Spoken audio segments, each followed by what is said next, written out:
හයි welcome කියලා පිළිගන්නවා ඔයගොල්ලෝ හැමෝම මගේ channel එකට. ඉතින් අද වීඩියෝ එක අරගෙන එන්නේ මම තනියම ගෙදර ගත කරපු උදේවරුවක්. එහෙමනම් ඔයා මගේ channel එකට අලුත් කෙනෙක් නම් subscribe කරලා එකතු වෙන්න මාත් එක්ක. දැන් නම් වෙලාව උදේ 6:00 විතර ඇති. හැබැයි මම ටික වෙලාවකට කලින් අවදි වෙලා අද කොළ කැඳ හැදුවා.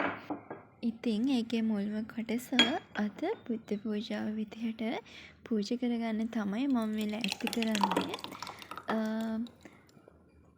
පහුගිය දවස් 3 එක දිගට මම උදේ බුද්ධ පූජාව විදිහට කොළ කැඳ තමයි පූජා කළේ. ඒත් එක්කම මන් ගාව තියෙනවා පිරිසිදු මී පැණි ටිකක්. මී පැණි කියලා කියන්නේ ඉතින් ඖෂධයක්නේ. ඒ නිසා මේ කොළ කැඳ එකත් එක්කම මම මී පැණිත් පූජා කරගන්නවා. මේක හොඳම පිරිසිදු මී පැණි මෙහි කැලෙන්ම හොයාගතිපු. ඉතින් මේ වගේ දෙයක් පූජා කරන්න ලැබෙන එක ඇත්තටම ගොඩාක් ලොකු පිනක් සහ හිතට පුදුම සැනසීමයි. ඉතින් ඔන්න ඔය විදිහට මම උදේ බුද්ධ පූජාව පූජා කරගන්නවා. දැන් මගේ බුදු කුටියේ බුදුරජාණන් වහන්සේ විතරක් නෙමෙයි මෙන්න මේ බෝධීන් වහන්සේත් වැඩ ඉන්නවා. මේකේ හොඳ නරක නම් මම කියන්න දන්නේ නැහැ. අපේ ගෙදර වතුර සෙල් එක උඩ තිබිලා තමයි මම මේ බෝධීන් වහන්සේ මේ විදිහට පැල කරගත්තේ.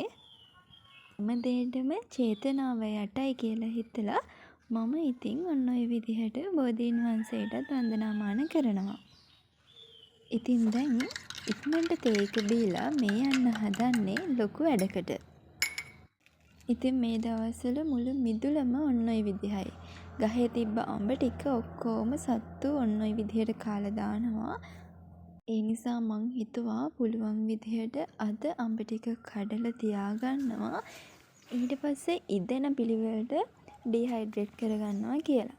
ඔන්න ඒ අතරේ තිබ්බ හුළඟට කඩන් වැටුණු අත්තක තිබිලා මට මෙන්න මේ පුංචි කුරුළු කුඩු හම්බ වුණා. හැබැයි පැටවුවත් බිත්තරවත් තිබ්බෙනම් නැහැ මේ කුඩුවේ. ඉතින් මෙන්න මේ වැඩත් එක්ක තමයි අද උදේවරුව ගත වෙන්නේ.